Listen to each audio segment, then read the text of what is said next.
Okay, sit yourself onto your left and then come into a good cross-legged position. Sit yourself, just elevate yourself a little and then come into a good cross-legged.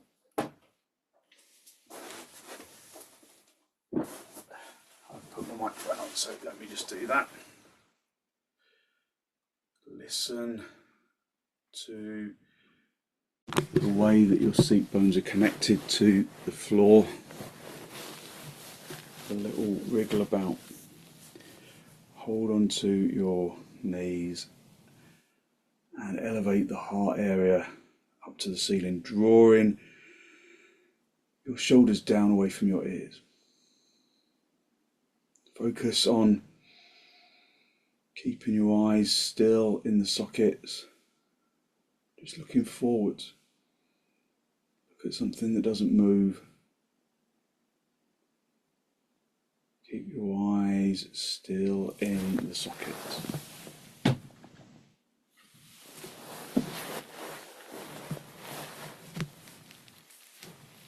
Soften your jaw, soften your tongue, soften your throat.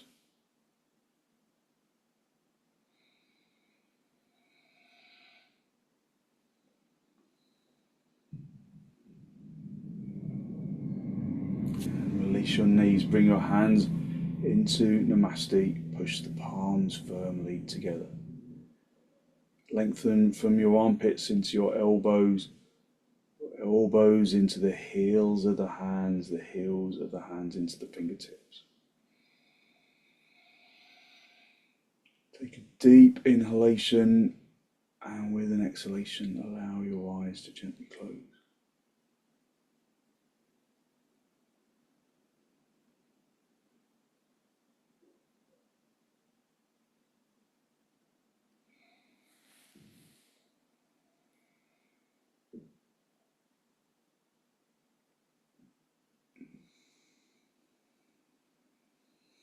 Focus on long, slow, deep, deliberate inhalations and long, slow, deep, deliberate exhalations.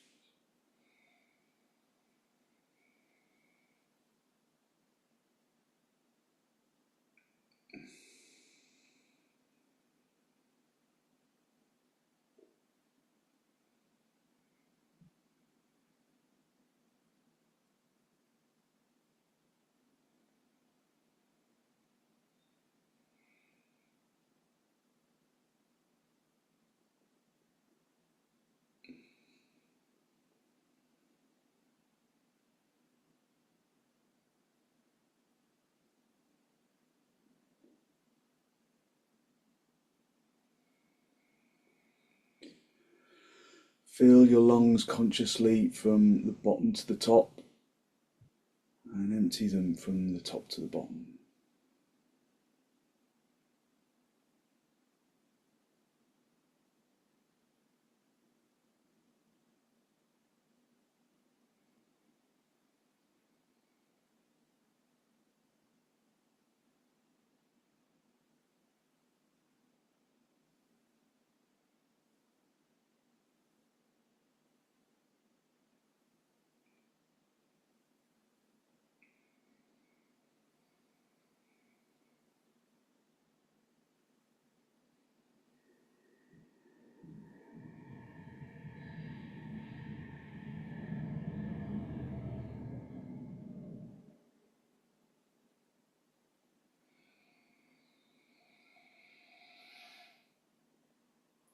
With an exhalation, draw your chin down to meet your chest, lift your chest up to meet your chin.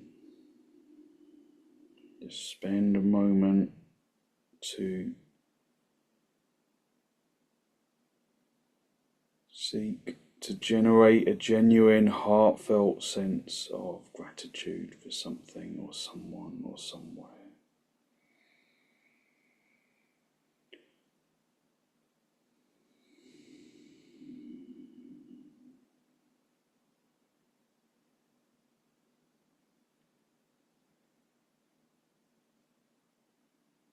Hold on to that feeling of abundance in the heart area. And then gently release the backs of your hands down toward your knees, palms facing upwards.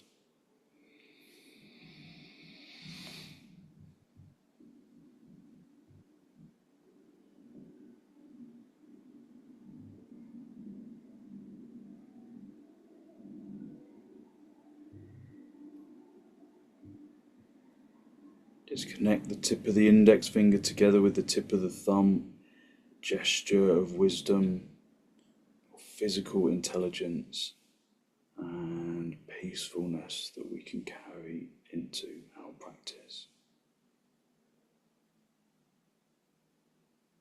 Raise your head, allow your eyes to softly open, and then hold onto your knees. Elevate the heart area upwards, lift the chest, draw your shoulders down away from your ears, and then turn to the right side. Just drawing the abdomen across the ribs and the shoulders. Just listening to the sound of the inhalation and the exhalation.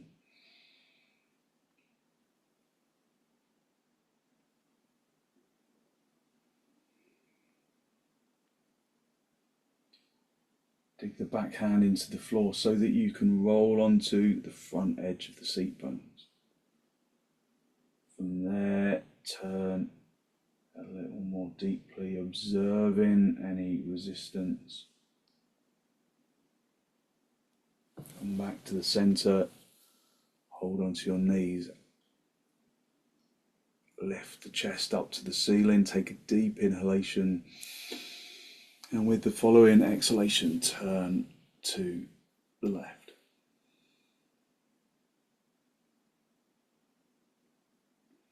Again, digging the back hand into the floor so that you can roll onto the front edge of the seat bones.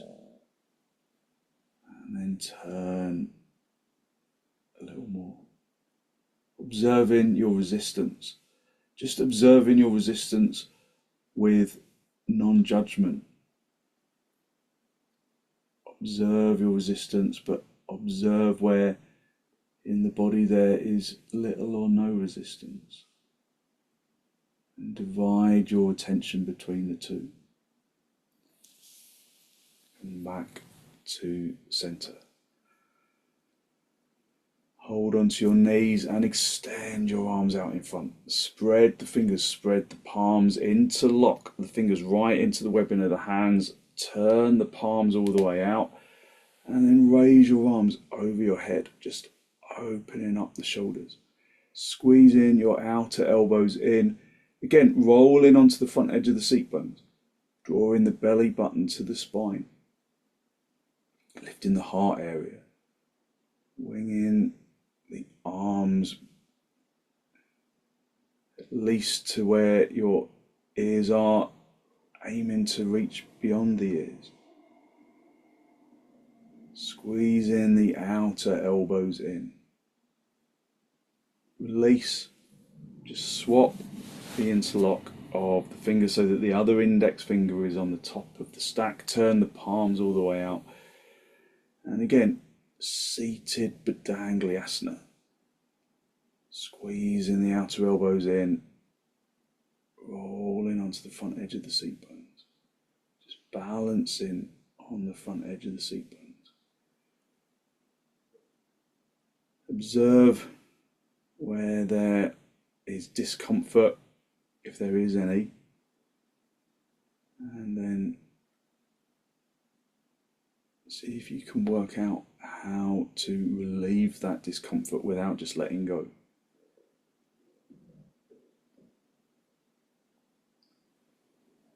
And then release.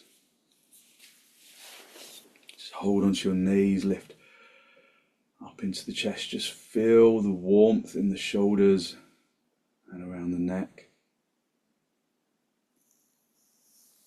And then come off the lift, sit back on your heels and come into Adho Mukha Virasana. Just being really conscious of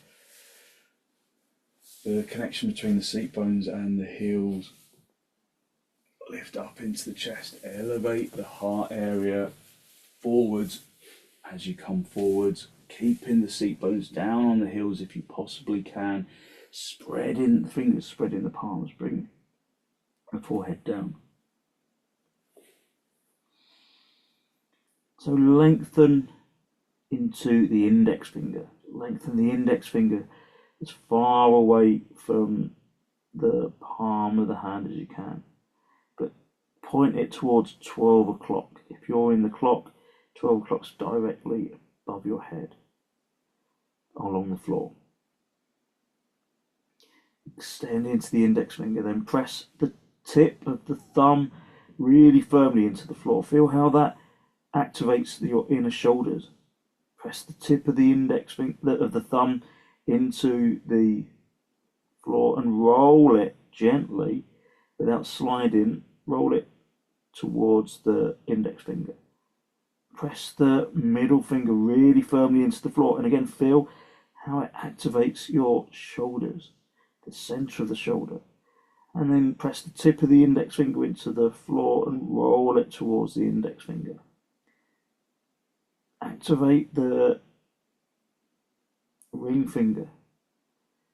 Feel how that activates the shoulder. Roll the tip of the index finger, the tip of the ring finger and the middle finger and the thumb towards the index finger. And then the little finger, stamp the pad of the little finger into the floor. And then roll all of the other fingers towards the index finger. Lengthening deeply into the index finger. Keep hitting down onto the heels.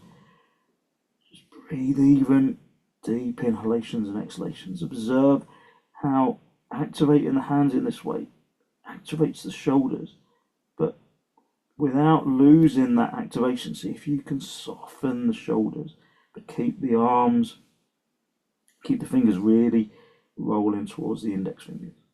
Keeping the index finger extending away. Come up onto your knees.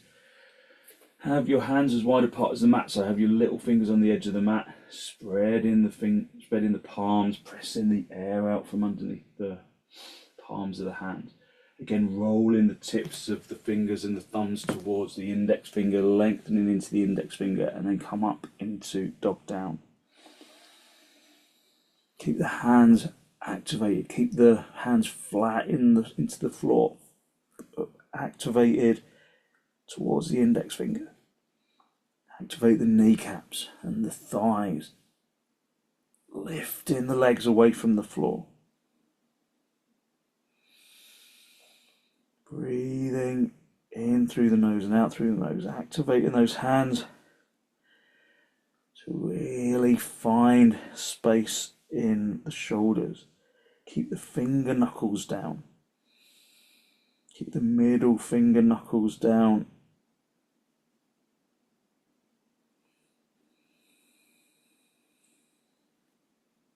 Breathing in through the nose and out through the nose.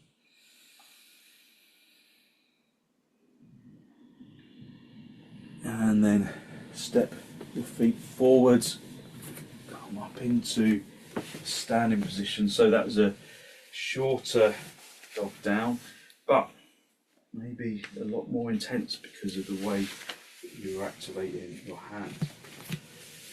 Bring the blocks for your hands,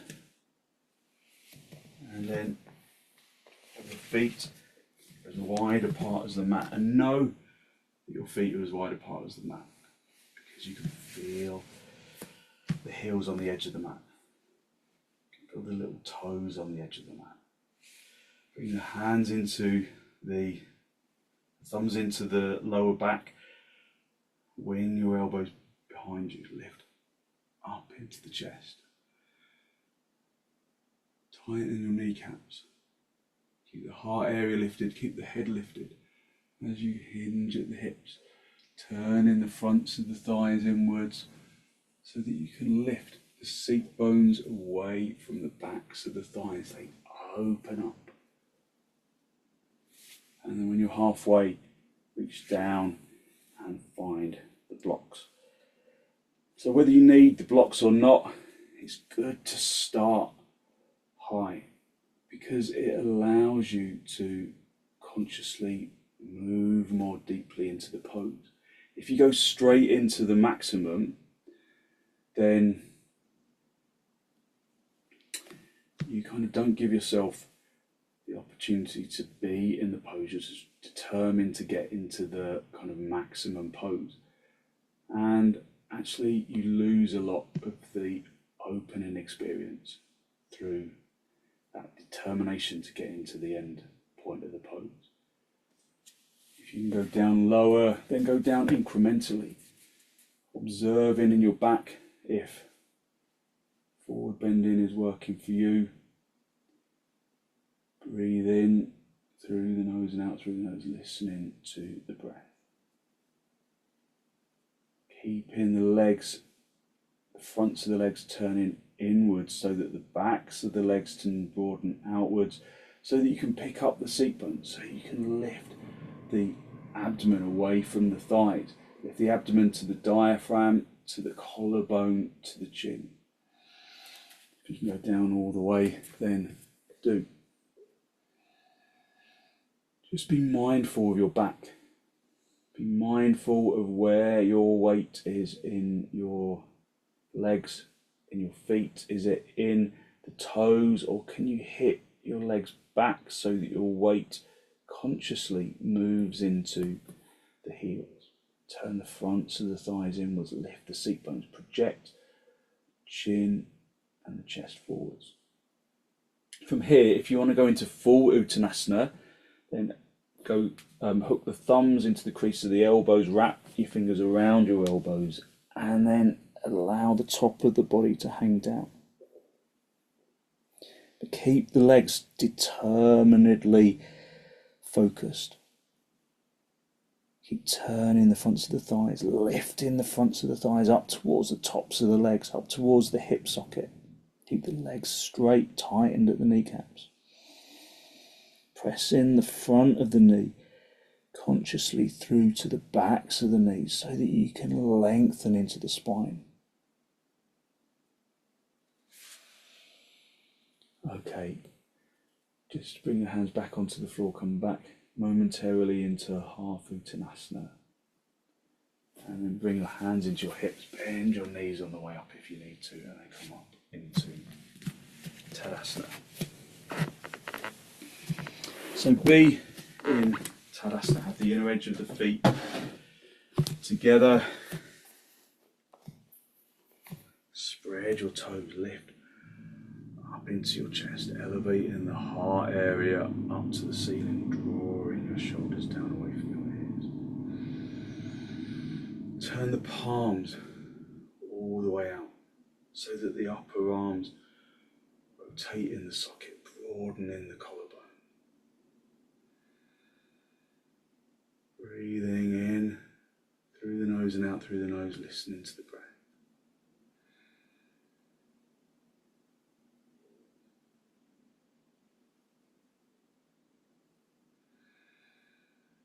Keeping the breath deep and soft.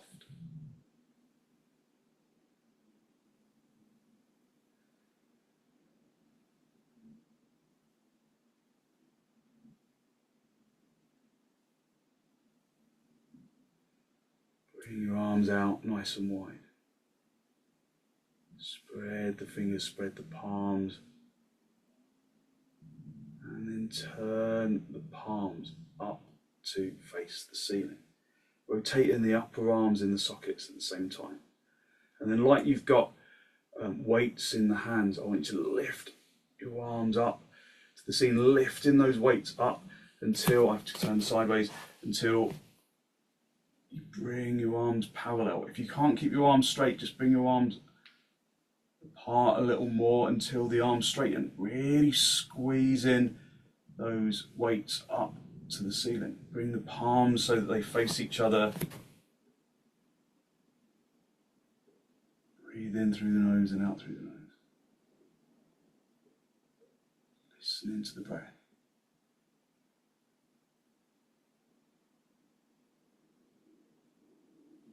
Turning the fronts of the thighs inwards. Virabhadrasana. Fronts of the thighs inwards. Tucking tucking the tailbone in, drawing the abdomen towards the spine, drawing the lower ribs towards the spine.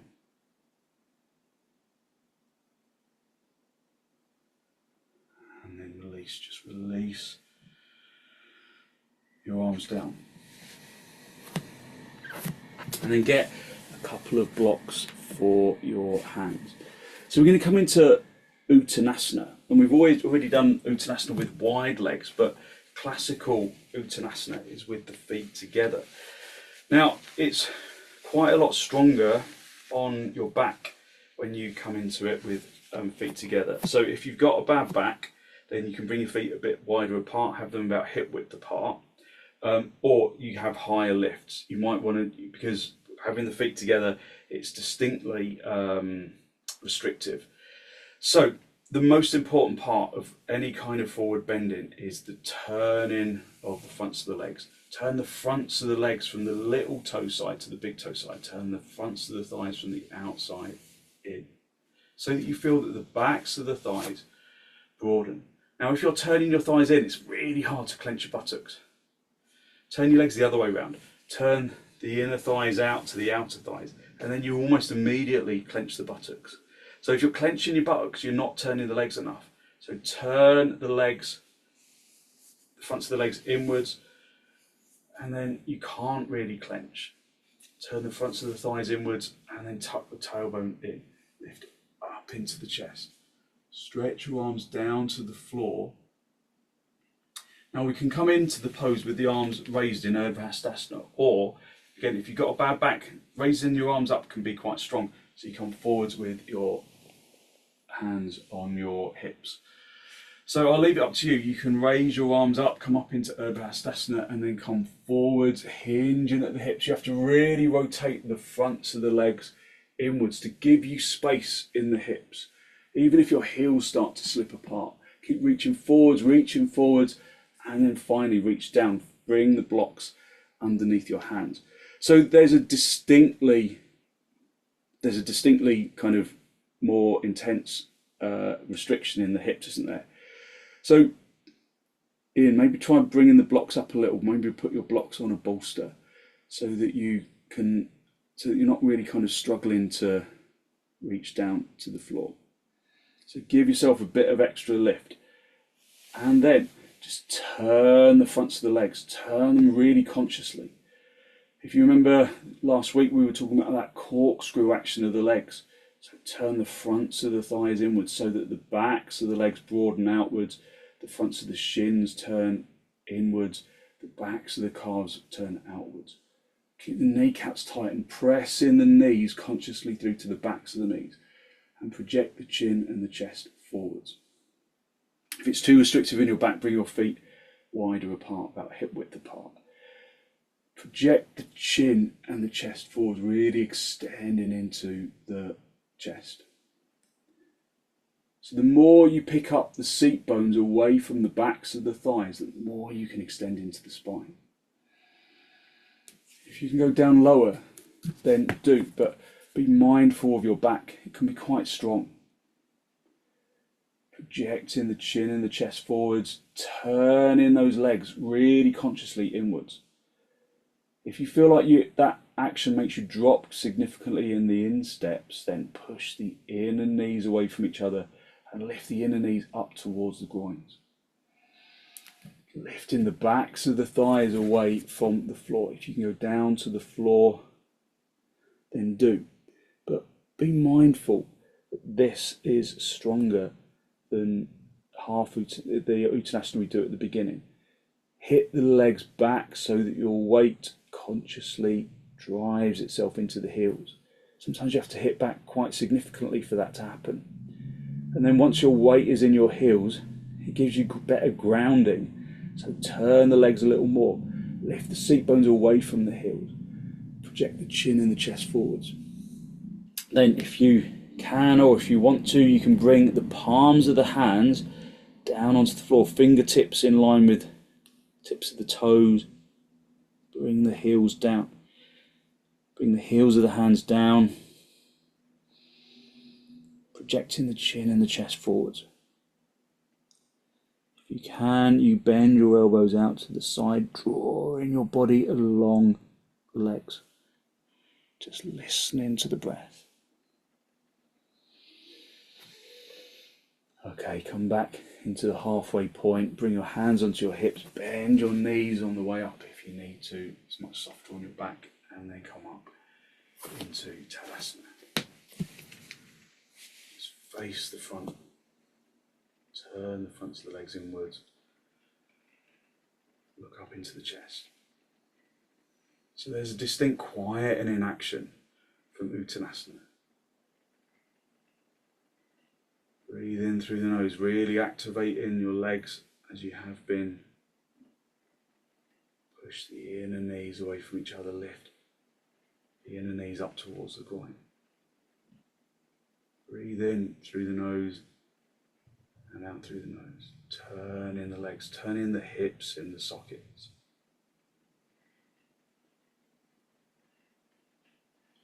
And then relax for a moment. Bring a couple of blocks into the right side of your mat where you can reach them, and then come back into Tadasana. So we can do Virabhadrasana.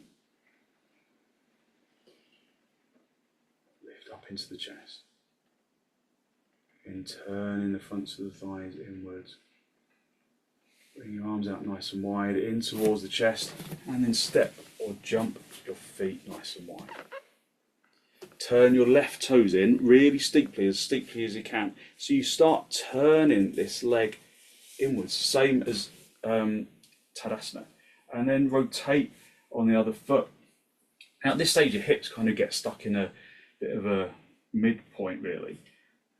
So pick up the back heel and turn that back heel all the way out, and then bring the heel down, and then reset those Tadasana legs on both legs.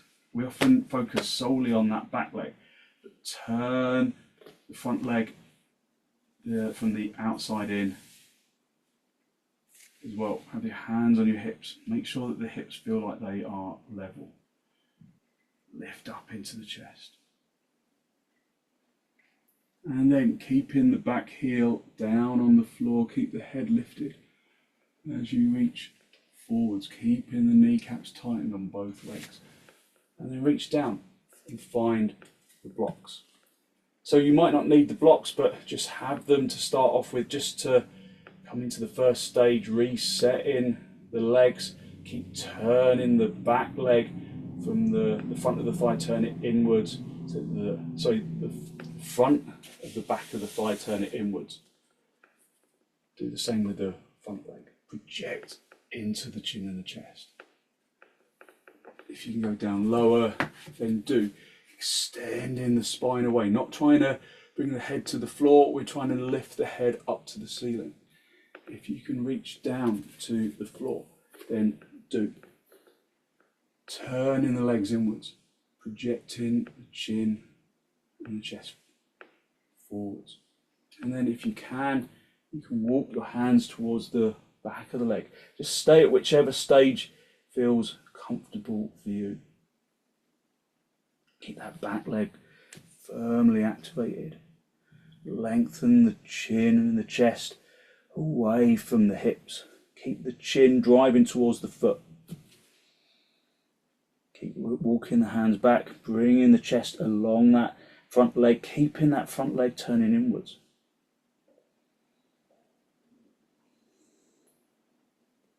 And then if your chest is in contact with the leg, then you can bring the head towards the shin. But don't try and do that too soon, because you just lose the extension of the spine. Breathing in through the nose and out through the nose.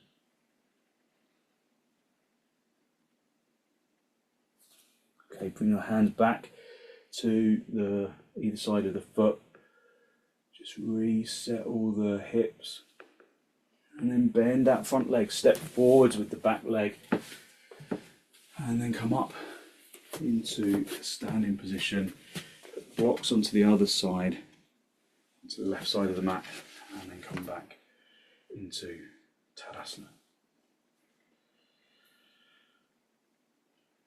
Observe your energy. Observe the energy that you have evoked through your practice so far. Just listen to the breath. Bring your arms out nice and wide in towards your chest, and then step or jump the feet apart nice and wide.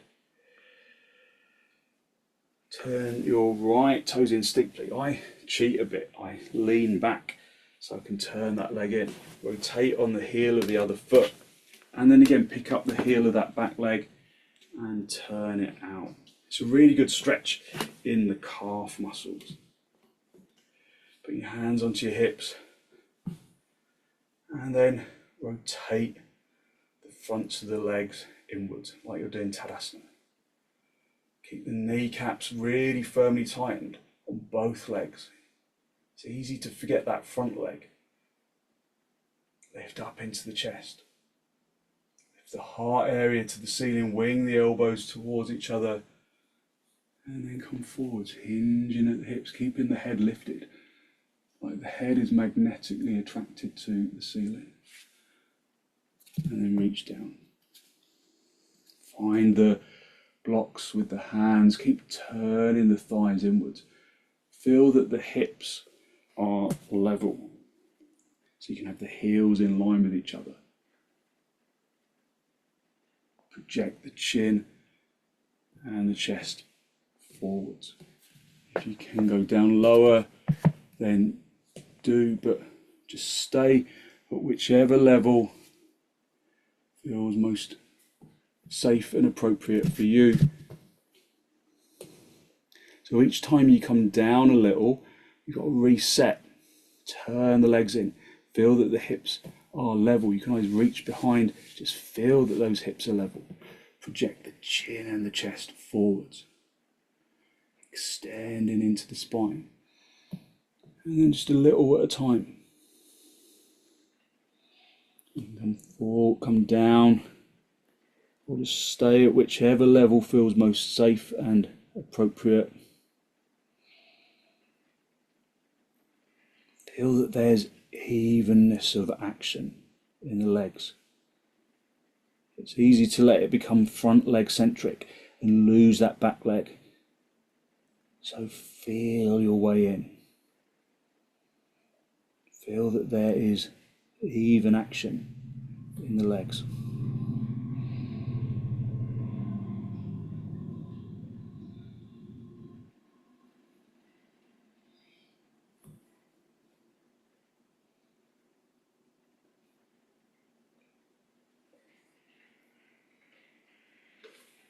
Okay, bring your hands forwards, either side of the front leg, and then bend that front leg, step feet together, and then come back up into Tadasana. Lift up into the chest. Just breathe in through the nose and out through the nose, feeling how your energy has changed. Maybe there's energy around the lower back and around the abdomen and the hips. Just listen to the breath.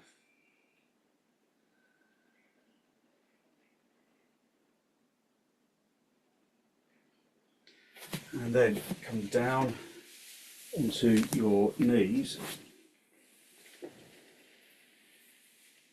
Sit back on your heels for a moment. Just feel that pleasant action in the fronts of the thighs, lifting up into the chest. Just breathing in through the nose and out through the nose.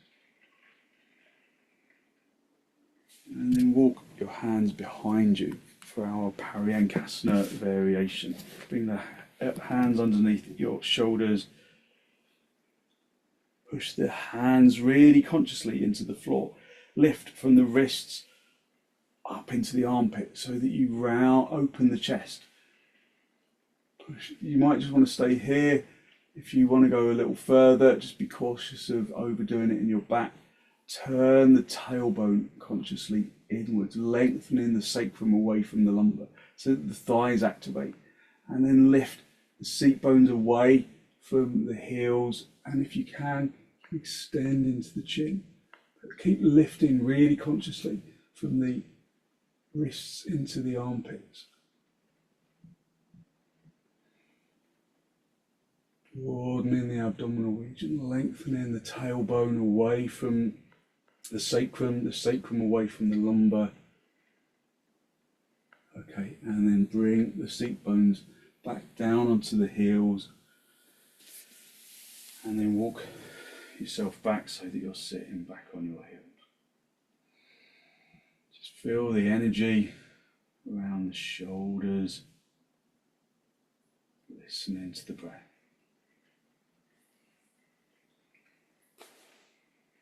Come up onto all fours, have your hands shoulder width apart, lengthening into those index fingers, rolling the tips of the other fingers towards the index finger, and then come up with the feet hip width apart, up into dog down. Observe how the pose feels different.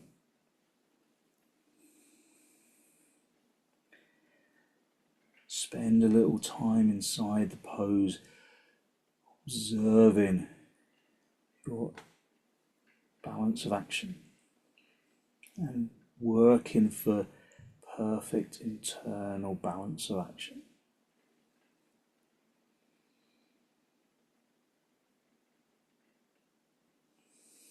Identify which leg is the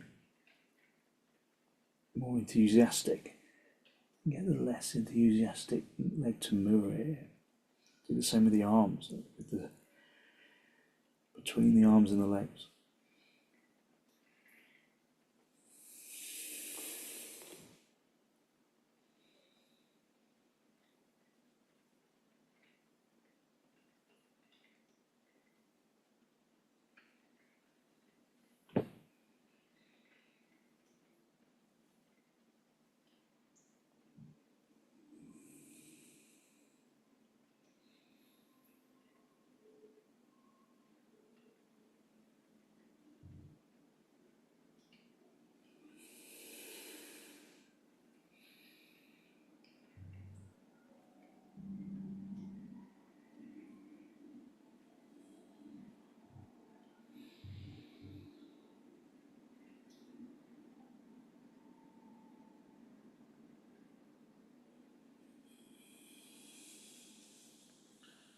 Down onto your knees, sit back on your heels, have your knees apart, put feet together, lift up into the chest, and then come forwards again into Adho Mukha Virasana. So lots of standing forward bending, lots of seated forward bending. Just observe your internal balance of action.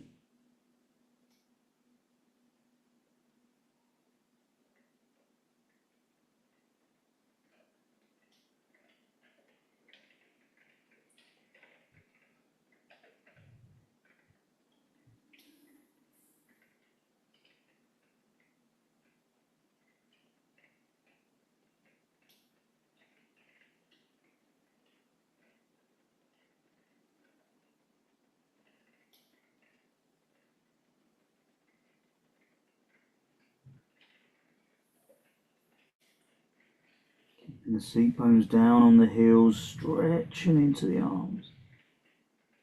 Making this pose dynamic.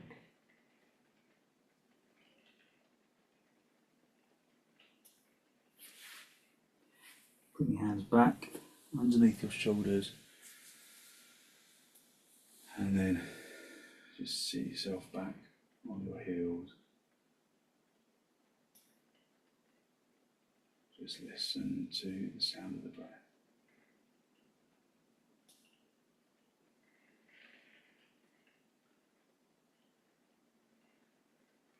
Okay, and then get a bolster for your back.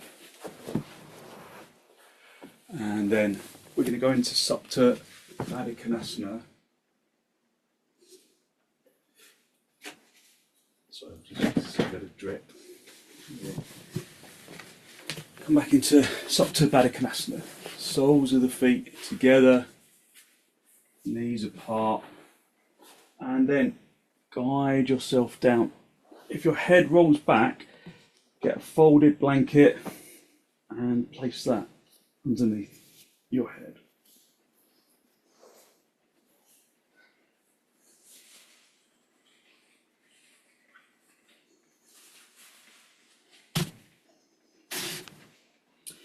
So the abdomen feels broad. Have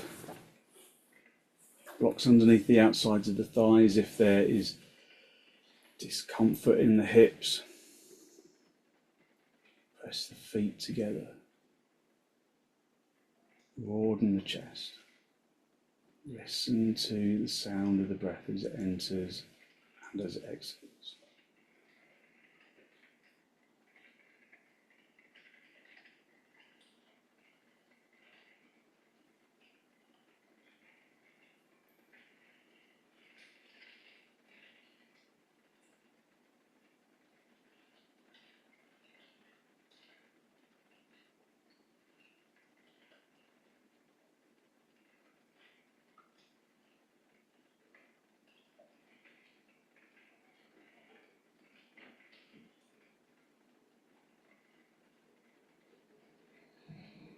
Focus on long, slow, deep, deliberate inhalations and exhalations, feeling the chest expand upwards and outwards.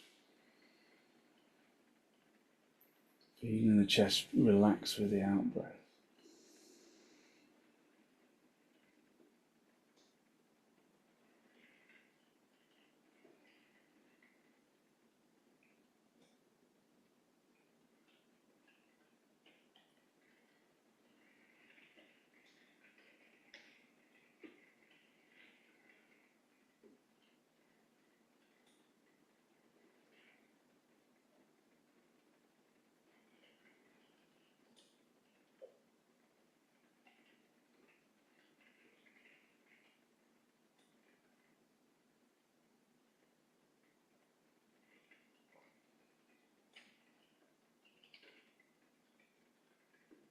Just focusing on feeling the opening of the chest, broadening of the abdomen, all facilitated by the bolster.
Focusing on filling the lungs from the bottom to the top.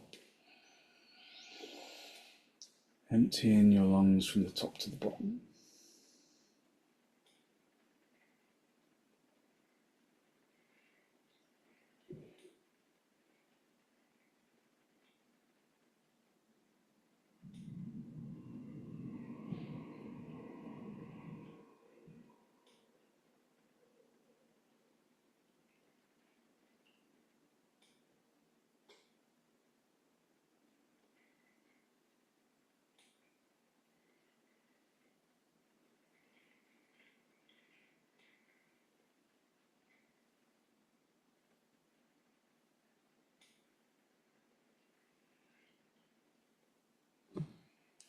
Okay, and then push your elbows into the floor and then bring yourself up into a seated position Just hold onto your knees, hold onto your big toes, lift up into the chest, elevating your heart area up to the ceiling.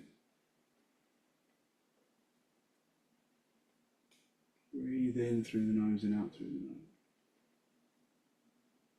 Listening to the breath.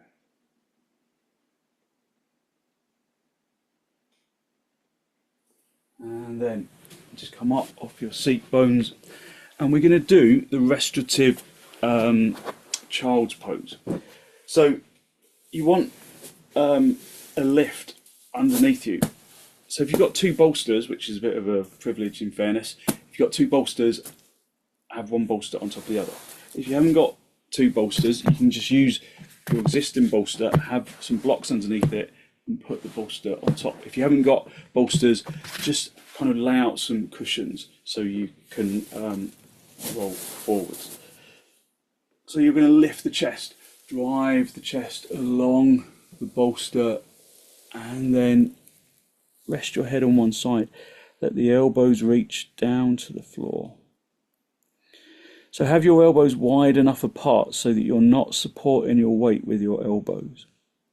So if your elbows still touch the floor, keep them wide so that you're effectively just draping over the bolster. Have your head resting on one side. And breathe in through the nose and out through the nose, listening to the breath.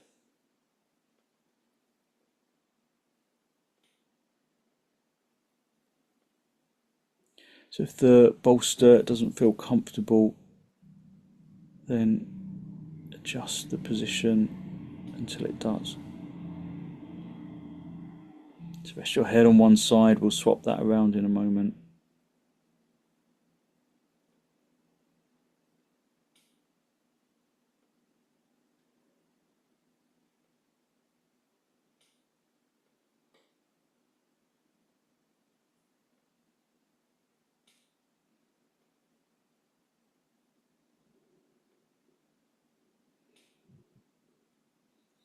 Lift the head, move the head onto the other side so that you stretch your neck in the opposite direction.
Lift your head, put your head on the other side, just to rest your head, just to rest your neck.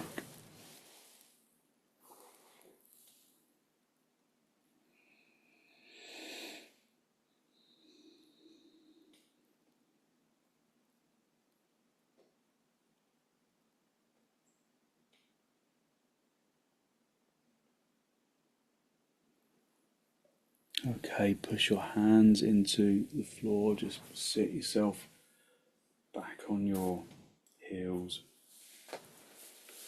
and then just move the bolsters out of the way.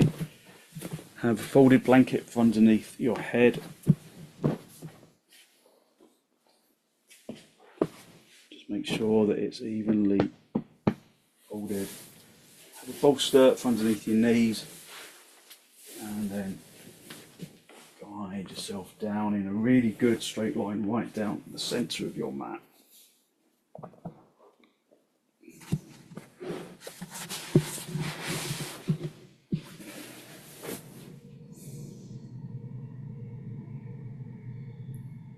And then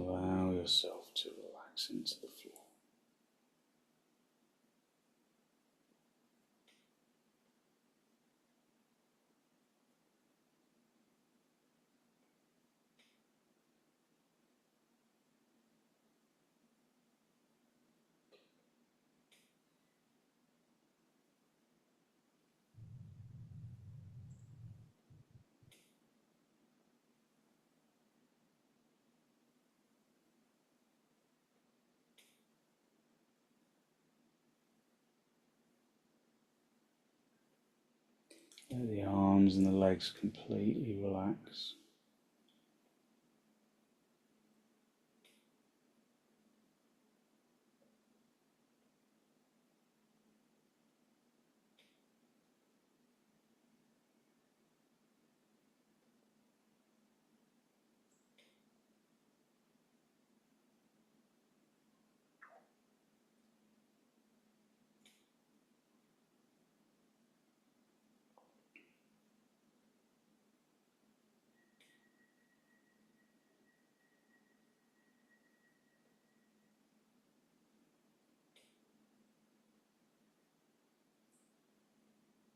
Let the body become heavy on the ground, and out of that heaviness, observe a feeling of energetic lightness radiating from the bones and into the muscles,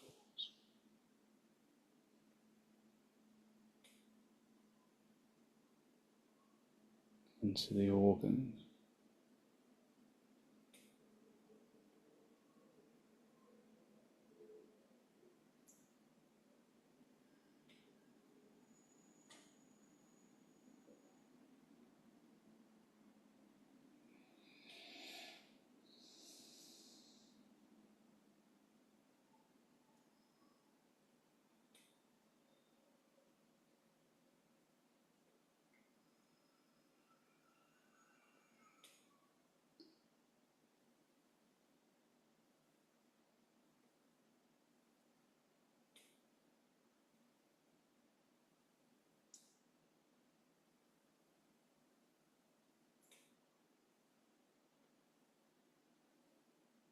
Use your in-breath and your out-breath to distribute that feeling of energetic lightness evenly down into the toes, into the fingers, and up into the top of the head.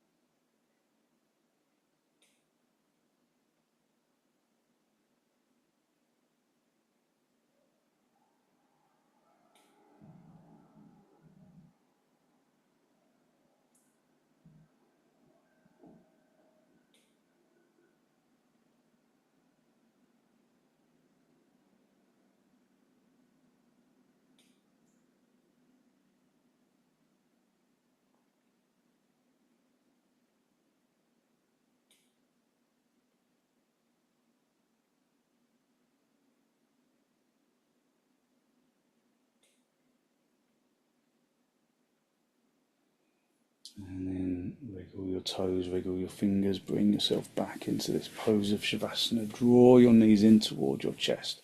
Have a little rock from side to side, from top to bottom. Gentle massage on the spine.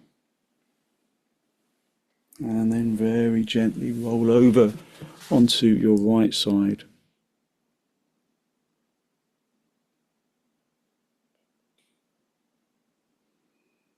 And then straighten out the top leg, come back up into a seated position, just a final cross legs.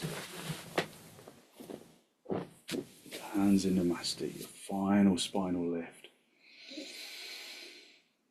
Draw your breath in through your nose, down into the abdomen.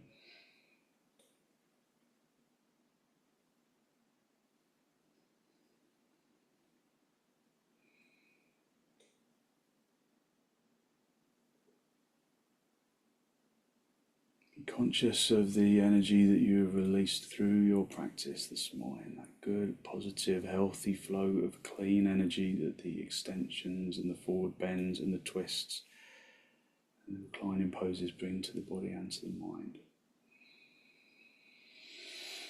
And then draw your chin down to meet your chest. Spend a moment to acknowledge the positive energy you've created inside.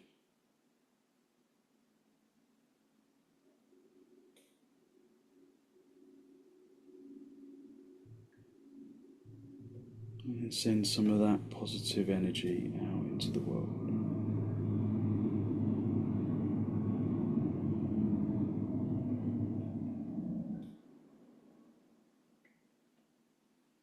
And And then release the backs of your hands down toward your knees, palms facing upwards. And then raise your head and allow your eyes to softly open.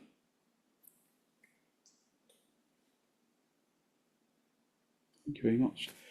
Thank you very much for joining me. So hopefully you feel like you're full of good, positive energy, and you've got good energy to put into your day.